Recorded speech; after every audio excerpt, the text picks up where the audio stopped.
All right, guys, welcome to another episode of Nappy Fusion. It's myself, Black C. As always, my brother Jamil. You're back. It's a Sunday, man. Another Sunday, man. Another Sunday. Oh, yes. So, thanks for joining us today. We have something interesting for you guys today. We'll be reacting to a couple of videos we saw online. I think they are interesting videos. Actually, they are TikToks, so Yeah. watch them and react to them. We'll continue with the series on African countries, hopefully, in the coming weeks. So we haven't forgotten about that. And this is just, hello. We saw the videos and we thought they were interesting and wanted to, give our reactions to the videos. So hopefully you enjoy it. But as always, before we get into the videos, I have the question of the day. Jamila, are you ready? Yeah, man. Ready. All right. So, which African country is known as the land of 1,000 hills? Okay. Which Yeah. African country is known as the land of 1,000 hills? Yeah. I think I have an idea already. So, I have Kenya, I have Tanzania, I have Rwanda, and I have Burkina Faso. Yes. So Okay. think about it. We'll come back to that.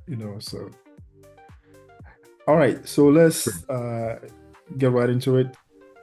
So I went to Ghana for 2 months. I never really came back until, told my story about what I experienced. It was my first time in Africa. It was my first time in Ghana. It was literally my first time traveling outside of the country on my own. It was a really big thing. But say more people, the Black Americans, more people they here, they don't even have passports now. Oh yeah. Serious. Yeah. Oh, I know a lot of people, without passports. So yeah. You see, I think it's because they feel it's not too. They feel it's unnecessary to travel outside of the US. The US is passed already on its own. Yeah. You can always get some place to travel to within the US. You see, so I'm feeling like they don't see the necessity to get like a passport to travel, to try and travel outside. Yeah, I think they only do the passports when they have like travel plans to go outside. But unlike we Ghanaians and most Africans, we want to have our passports as soon as we can, because you don't know when the opportunity will come. Exactly. But they can decide to travel within the US for the rest of their lives, and oh yeah, I think they'll be fine. They don't need to go outside the US. Yeah. Or should I say they feel they don't need to go outside the US? Yeah. A lot of people was. All right, so we'll get back to it. Yeah, because I'm used to at least having one of my siblings around. But there's this narrative that's being pushed that Africans do not want us in their countries, on the continent. It's a lie. Y'all, I went there and all they were saying to me was, "You are welcome, you are welcome." These people did not know me, but they took such good care of me. I'm talking about such good care of me. Now, don't get me wrong. I'm from Detroit, Michigan. And sometimes I hear people say, well, crime happened everywhere. But the crazy part is that there's these white people coming to Africa. They're going to the worst parts, the slummiest parts of Africa. But I have with what she's saying, if someone is going to or is coming to Africa, right? I think that the mindset is that they are going to Africa to experience the authentic Africa, right? because if it comes to skyscrapers, buildings, hotels, restaurants, I think most of these developed countries they have similar places. But if someone is traveling to Africa, they want to experience that authentic Africa that is the huts, the mud buildings and all that. Yeah. What do you think? Yeah. So if someone travels to Italy, I get what I'm saying. Someone travels to Italy, they want to experience like the Italian food, the Italian culture, which includes architecture, and then lifestyle and all that. So yeah, if somebody comes to say Ghana, they expect to live in should I say a Ghanaian looking home, which is comfortable. Probably has like AC Charlie, whether it's mad, it's warm. So yes, which I mean like a Ghanaian home, a Ghanaian meal, I mean wear Ghanaian clothing, experience the whole Ghanaian thing. It's I mean that's why they travel in the first place, to come and experience all of those things. So if you can still get all of those things in the urban areas, you don't necessarily need to go deep into like the rural areas just to get the, like what you were saying, just to get a video of how the very poor live. I mean, it's different if you're doing a documentary on a poverty crisis or something, but to take pictures or videos of places like that and come and present them as a Ghanaian lifestyle is untrue. I understand what you're saying, but you also don't think that doing that would also advertise to those who want to come and experience authentic Africa, because they know that if I'm going to Africa, I'm going to experience that authentic, African life that this person had. Because why would they even take those videos and upload them? To tell people that, hey, when I went to Africa, I experienced that authentic Africa. That's why they are showing those videos. And somebody else watch the video and say, man, okay, so if I also go to Africa, I have the same experience. I'll experience, probably hang out with the, people, in the straw skirts, holding the spears, have that authentic African experience. Even though, I mean, even though that in itself kind of is not the state of Africa right now, but for those who are after that authentic experience, you don't think that that is more of an appeal to them to come to Africa? What do you think?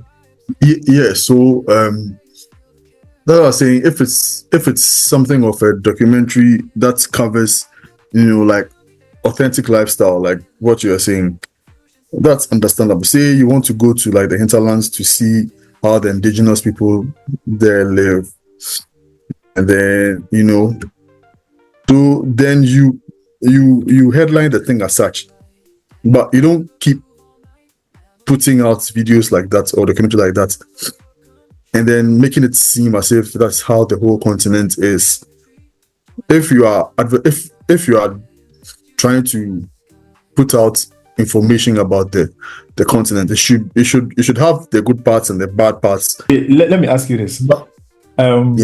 Should Africa sell itself as a land where, a land of safari, authentic African vibes, you have these straw roof buildings, mud huts, or Africa should sell itself as somewhere with plush real estate, fancy cars, fancy buildings, like Dubai is? Because if I live in the US and I want to travel to Africa, or if I want to go to a place where they have skyscrapers, nice buildings, I don't think Africa will come to my mind. Dubai, maybe, and those other developed countries. But if I'm going to Africa, I'm going for that experience. I'm going for that authentic Africanness, like safari, animals, those things. So how should Africa sell itself to the world? Should Africa sell itself as a place where we have beautiful buildings, nice buildings, or whatever? Or Africa should sell itself as a place, where you come and experience that authenticness? Yeah, you should sell both. Both. I mean, if you're Africa and you're trying to sell your part of Africa, you should sell the safaris and everything, because there are people that want that experience, and there are those that would want to come to the Ghana or Kenya and then experience not the safari aspect of Kenya or Ghana, but the urban life. They want to see what's living in an urban across the city, the urban side of living in Accra is like, if that makes sense, or what urban Nairobi is like. And there are people who want to also visit the deep hinterlands and then live amongst the people and see how they are also living their lives. So all those experiences, there are people that want different experiences. So you sell all of them and then let the people choose. But my problem is with the people that highlight on the extremely poor parts of the country and then exhibit it as that's like the state of the country or the state of the continent. That's where the problem is. I understand what you're saying, but I don't think that intention is also, comes in here, because if my intention for putting out that video is to help Africa get aid, help those poor countries or those poor towns get aid from foreign donors and institutions and stuff. I mean, definitely, I don't think showing the plus side of Africa is going to get you that aid. Showing that vulnerable part of Africa will get you that aid, because people will say, "Oh, they don't have water, they don't have good electricity, they don't have that." But if my intention for doing that is to sort of portray Africa in a bad way to the world, then I think that is something that is not that should be clamped down on, because at that point I'm trying to show Africa as Africa is needy, poor, and all that.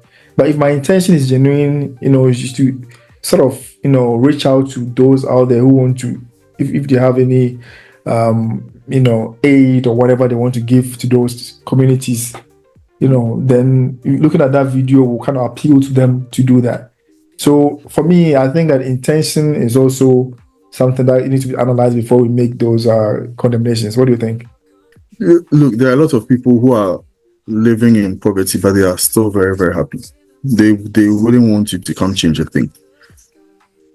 If you are trying to highlight poverty, I don't think that is like a basis for putting up a video like that.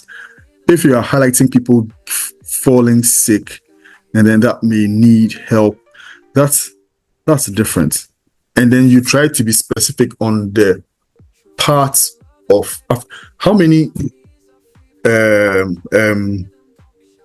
stories have you seen on CNN or BBC or even Al Jazeera that is highlighting something positive that has come out of Africa? I've never really seen that. Something positive. There's usually no positive news coming out of Africa. It's always people falling sick and dying, and people getting hungry and then dying, and then ethnic cleansings, and it's always those things.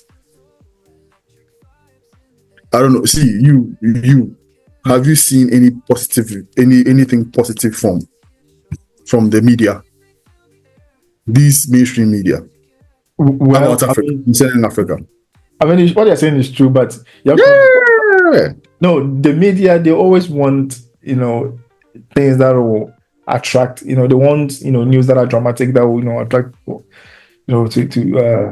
so they're always chasing after that. So obviously they'll go. But then there's dramatic good news. There's dramatic bad news. There's dramatic. There should be the balance. But let's be honest. Do we have dramatic good news in Africa? Yeah. Like, okay, give me 5 examples of dramatic good news in Africa. For example, the Burkina Faso president, the Traore guy, is doing really, really well. You know, the things, the hospital facilities is pushing up, the schools is putting. I mean, the trajectory that Burkina Faso is on is positive. You can put it out in a dramatic way that, oh, this person did a coup, but now looking at what he's been doing, I mean, the country is moving forward. It's one of the fast developing countries right now. You know, but nobody has said anything about that. Okay, let me ask you this. You might spend the whole time asking questions, but it's all good. So, how many Africans are actually, you know? Okay, let me reframe it. How many Africans live in Africa? Because if we are to portray, you know, that aspect of Africa, which I totally understand what you're saying, you don't think that majority in most African countries, I won't say all, in most, because I haven't been to, you know, other countries, but in most African countries, majority of the population are poor. I mean, if you agree with that. Mm-hmm. So if that's the case, you don't think that, you know, I'm not saying it's good for people to portray Africa in, you know, in a bad way or in a negative way, but you don't think that if, you know, I can put a video out there that will bring in aid to, you know, people who are suffering, you don't think that is fair more than portraying the rich people who are already doing well, portraying their side of Africa, which, you know, more or less doesn't really speak to the true nature of the country or the continent? You see, you see the portraying of poor people who are sick and dying. That population is a minute population. It's a very, very small population. Very, very, very small population of, you know, people that are hungry and the children with their skeletons showing it. It's a very, very small population. That doesn't tell the story of Africa. You know, I don't. With those pictures, I hardly see pictures like that from, and I may be wrong, from the Western countries to like the Northern countries. It's just it's either some small village in Somalia or some small village somewhere in where South Sudan or Sudan. You know, it's always some small those Darfur places. They are very, very small places, you know, and then they highlight those stories, and the stories are so loud. It's like Africa, and people are hungry, people are dying. But the people in Africa are fine. It's just a few. There are people who are crazy hungry in the US who are also hungry and dying. If we also took cameras and went to some small part of whichever place, wherever, I don't know, some part of New York, some corner somewhere, that people are on drugs and people are dying, then we highlight them, US. It's going to give us, it's also going to send the same signals, you know. So when they do that, that is, I mean, the mainstream media that does that is very wrong. They just wait until there's something bad happening somewhere. They tell the story over there. There's another something very bad happening somewhere else. So the thing is like, oh, anytime you hear Africa, some people have killed some people over here. Some people are getting hungry over here. Some people are massacring some people over. It's just about that. You rarely see something. You rarely see something positive. Oh, some people did some election, and there's some people, there's this destabilization. Some people are killing other people. Then you hear that, and then it's on the news for like 3-4 days. And then some town somewhere, some how many thousands of people have died by some small town somewhere. I mean, I'm not saying that it's not important, or the lives there are not important, but you don't keep hammering on those and then diminish or say nothing about the positives that are also happening. No positives are being talked about. Okay. No I positives. think that's okay. I understand what you're saying. I think it's a fair argument. Yeah.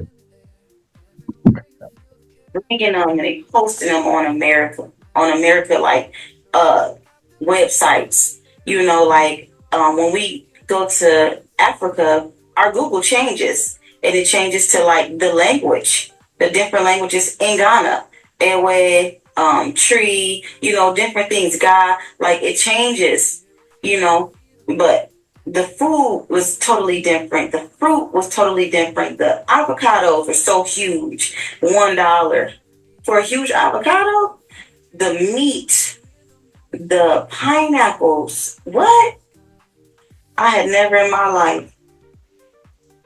Well, when it comes to the food and the quality of the food, I think I've heard a lot of people say that food coming from like or food in Africa, I feel like the fruits and vegetables is more juicier, it's more tastier than those Yeah, I ones. know that. And I think Especially, I agree with that in a way because I've tried food in the US and whenever I'm back home and I tried like the banana and the oranges and the pineapple and things, like, it's juicy. Oh. Man, I'm telling you, bro, for real. Like the the food is the banana in the US is like a plantain. It's huge, eh? it's And I'm huge. like, yo, I mean, it's huge, but I think when it comes to how tasty it is, like yeah, how it isn't tasty. so. I mean, it's banana, right? But it's not as tasty as the ones No, but then they say, yo, the banana in in Ghana, the banana in Ghana is super tasty. Yeah. The pineapple, I've had the pineapple is awesome. Yep. I mean, I've had pineapple in Ghana my whole life, so I don't know Yeah. how Yeah. the pineapple in the US is. I hear, yo, I hear there's no sweetness in the US pineapple. Yeah. You see, because of all the You know, chemicals they use to mass produce those things, yeah, I can understand. I think it loses some of it, natural flavors and all that. But because I think most of the foodstuffs in Ghana or Africa is all organic, Yeah, Yeah, if you want to buy organic, which is basically something that has grown naturally by itself, yeah. it's more I expensive. remember, sorry, I remember there was this guy who was complaining that, no, he wasn't complaining. He was saying, how come the pineapple in Ghana is so white? There are pineapples. I think he was from Belgium or something. He was like, the pineapples in Belgium are like almost yellowish, but the pineapple in Ghana is like almost white. But you don't think it's variety because I've seen yellow pineapples in Ghana. I've seen No, white. but he was saying it was juicier. The Ghanaian one was juicier. Mm. It was sweeter actually. So maybe it could be variety, but yeah, I don't know if you've seen like white pineapple in the US. Not yet, but I think I mean there could be some somewhere, but from where I haven't seen any. So it's But still I the mean, yellow one. yes, just the yellowish ones. For me, I'm talking about the yellow ones, the ones with the yellow, the ones in Ghana, the one in Ghana with the yellow inside compared to the one in Ghana, the US with the yellow inside. I think that the one in Ghana is juicier, tastes better than the one in the US. That's my opinion, though. Yeah. That's what I hear too. So, yeah. Even this is arguable, right? Even the Coke, the Coke, No, but is it? Continue. I mean, don't hold me to it, but I think I mean it could just be my mind, but I think the Coke in Ghana tastes better. Oh, serious? I think so, but don't hold me to it, man. I could be wrong. Okay. Maybe it's something like I don't know, but I think so. Because even in Ghana, the Coke, I think there are two different types. Yeah, okay. Yes, yeah. I mean, they are both, but I think the bottle, the old school bottle. Yep. That's the one I'm talking about. Yep. Yes, it's a little different from the plastic bottle Coke. Yes, there's some small difference there. But and even the can Coke is a little different. I feel like with the difference, it has to do with the container. maybe if you It could be store Coke in a glass bottle for a long time, it tastes different compared to storing probably. plastic bottle. Yes, probably. That could be the reason too. Well, maybe they can. What is wrong with the Coke in the US? No, I mean, you see, Ghana, growing up, we're used to the one in the bottle, right? Mm, So I feel like the one in the bottle tastes better, like you said. Because in the US, we don't really have the ones in the bottle unless you go to some Mexican store or some, okay, yeah. yeah, you go to the international side, of the mark Mm, of the yeah shop to okay. find those bottle ones. Yeah, they are not Yeah. very common. Also, you get the ones in the cup. Yes, the ones in the can or the ones in the plastic bottle. That's all. Yeah, Okay. yeah. So I mean, it might be the same taste. Maybe it's just my mind, but yeah. The meat, the pineapples. What? I had never in my life tasted such good pineapple. The avocados, I just can't get my mind off of it. I lost 20 pounds just from eating the fruits and veggies. And I did eat indomie. I did eat fufu, banku, the tilapia fish had bones. It blew my mind. But I loved it. The people were awesome. The club scene, they say lounge there. It's not a club, but it was so fun. Yeah, Charlie. So it's I think that I mean to each their own, but for me personally, I go with the food aspect. I think the food is Yeah. better in that. Just have a small problem. I've noticed that especially Americans, they have problems with the fish when they come to Ghana. Or the bones. You know, Americans are used to like the fillet, like the already filleted fish. Yep. So anytime they come to Ghana and then we give them like a tilapia or something with their bones all intact, they seem to be very, very cautious. Oh, you have to be very careful. You have to be very careful. There are bones in it. I'm like, yo, try. There's this guy on TikTok who chews the bones. I don't know if you've seen that guy. Oh yeah, you'll be chewing the fish head and everything. I've seen Yeah, it. chicken, the fish head, the fish bones, everything. Yeah. Yeah, we used to do that too way back. Oh yeah. I mean, even now, if I get some fish, I'll chew the head. Yeah, just chew the head, chew the bones, The ice. know, Try the try ice. It gets some the flavor. ice, try the ice. I never really brought myself to, finishing the ice. I've tried it like some twice, but I'm like, okay, yeah. I'm not a fish head person though, so. Yeah. I mean, for me, it has to be really crunchy. Like, it has to be really fried, like crunchy. Then I can eat it. But Yeah. it's like, if it's not like really crunchy, it's kind of hard to eat it. Yeah. Anywhere from is it the neck? Any part of the fish apart from the head, I'm cool. Oh yeah. Anywhere even with the bones, I'm fine. Yeah, I think Is the most of us, growing up because we had kinky and fish and all that, we are used to Yep. eating the fish with the bones and having Yep. that dance in your mouth where you separate the fish. Yeah, and yeah. You don't swallow it. That's Cool. But as far as the pictures and the videos, portraying the negative side of Africa, I mean, I think for me personally, my opinion, I think that if the intention behind the posting is for a good cause, like let's say you're posting a village to sort of get some kind of charity or get some aid for them, I think that I don't really see anything wrong with that. That's me though.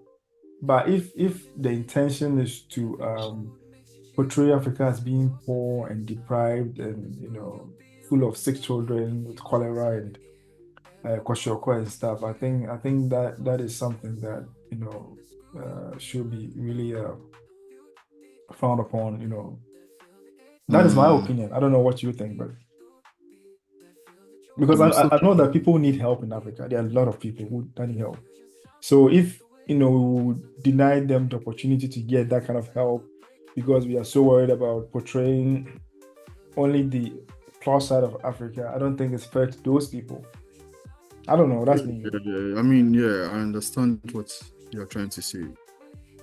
It makes sense. It makes sense to a certain extent. So you see, okay, yeah. So you're right. The way you put it is just perfect. Is there, if the intention is to, is a supportive one, like it's in a, it's in a supportive way.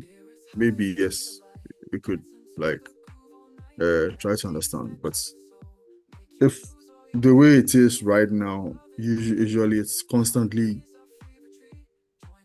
That's the way it looks. It's always putting Africa in a bad light. There's always bad news. There's always bad news. There's always bad news. But anyway. All right, guys. So we have another video of someone with a different experience. So let's watch that in your reaction. Yeah. Sure. Hello, my name is Pamela Beckham, and I am from Florida. But we just purchased an apartment here, and I'm gonna be one of you. I love you people. I love this country. I love everything about Ghana. I've been watching you now for a whole year, and I'm finally here. I feel like I'm home. My name is Alice Winston. I'm from Maryland, USA, and I just love this country.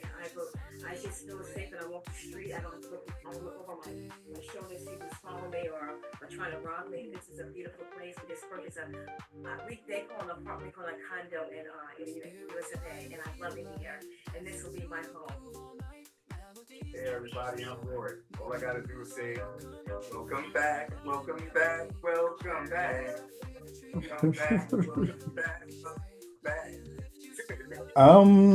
So my thoughts on that is, with the Black Americans and foreigners coming to buy condos, apartments, houses, whatever, you don't think that is what is driving the local, the prices of the houses in the local markets, pretty high? Because now I know that there are houses in Ghana selling for, man, $400,000, $500,000. That I don't think I even worth it, man. There are houses being sold for $1 million, $2 million, $3 million, $4 million. But those are like the extremes. And but then, yeah, the housing market, the prices of houses have really gone up due to these things. But me myself, I'm happy that people are seeing Africa in a different light, and people are actually choosing to come live in Africa. People are choosing to come invest. People are choosing to bring up their children here. I think it's cool. I just think that there are a few people who are diving in head first. Yes. Like they don't dip their toes in the water to like test the thing. They just that like Ghana just dive in, and by the time they finish, they've been duped. So there are people who are targeting these first timers, and then trying to make something off of them. But I think they should be like very super careful, do their research, and then move in without being duped. Yeah, I agree with you 100%. I believe that if you're thinking about making that move, don't just sell all your assets. Exactly. Just say, hey, I'm going to Ghana. Yeah, see ya. Yeah, don't. Exactly. That is very, very dangerous. Don't please. I advise that you take a trip. Like maybe a couple weeks trip. Come here. See the scene. See how everything. How the people are. See if the price of stuff. See how. Have a feel of the country. See what it's about. Then trying to get some connections. Be careful with that also. If you connect with the wrong people, that also. But our advice is that you find a community. Or something, join them. They will advise you. Idea. Yeah, also the Will idea. direct you, yep, as to which way to go, how to go about your move, so that would be a big help, if you want to do that move. Find that expert community. There are so many of them out there on Facebook and stuff. Yeah, Join them, learn from them, ask questions, make sure you are getting the right information before you make that move. Don't just come in and meet somebody and just trust them with your information, money. They will dupe you. seriously. They will Also, take advantage of you.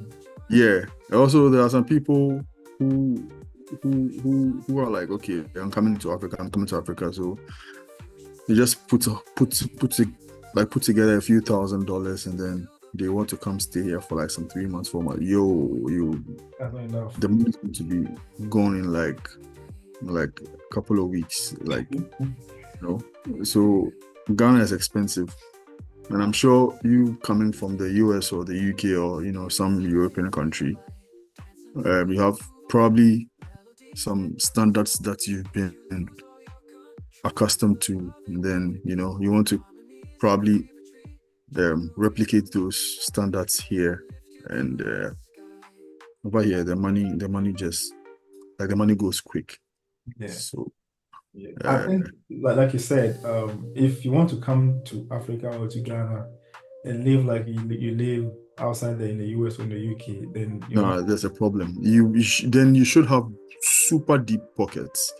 But if you want to come to Ghana and live like a Ghanaian, then your money will go far. So yeah, you have to learn to. And also, yes, you're right. Yeah, and also if you want to set up businesses here, still you want to set up a business, you should have some decent amount of money, and then or have an online business or an online job that makes you earn in dollars or pounds or some euros, whichever, and then I think you'd be fine.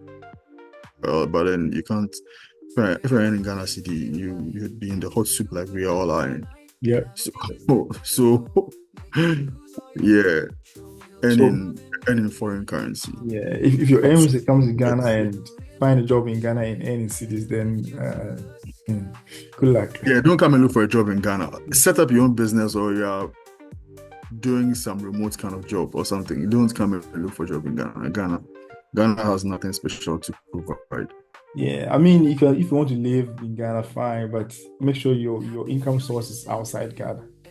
Exactly. And then you'll be okay. But if you want your income source to be solely from Ghana, then there are so many people that have come to Ghana and then like in 6 months, a year, they are moving back because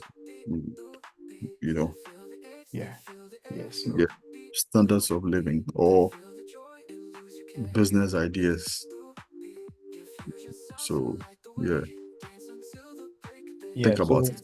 Just make sure you do your research and you have enough information about whatever country you're going to. Ghana, I mean, wherever you're going to, just do your research. Make sure that you have more than enough information before you make that step. There are some people. Sorry, let me just chip this one too. Some people don't want to come with their children and everything. If you want to make your children go to American or European standard schools, you're going to pay through your nose. You will pay. It's expensive, yeah. Very expensive. So, I mean, there are other like not so expensive schools which are cool. I mean, they are like Ghanaian cool. So, if you wouldn't mind, you can just put your children through that one too, and your children will be fine. There are so many Ghanaians that have children in schools like that. So, just choose your level and just be inside. I think you'll be fine. Yeah, 100%. 100%. Yeah, exactly. Yeah. All right, guys. So we've come to the end of today's episode. Hopefully you enjoyed it. Hopefully you learned something. If you think that the information will be of help to somebody, just share it, send it to them, let them watch it. And hopefully they will learn a thing or two from it. So before we leave, Jamil, do you have the answer to the question of the day? Yeah, you said a mountain of trees. No, you said a mountain of what?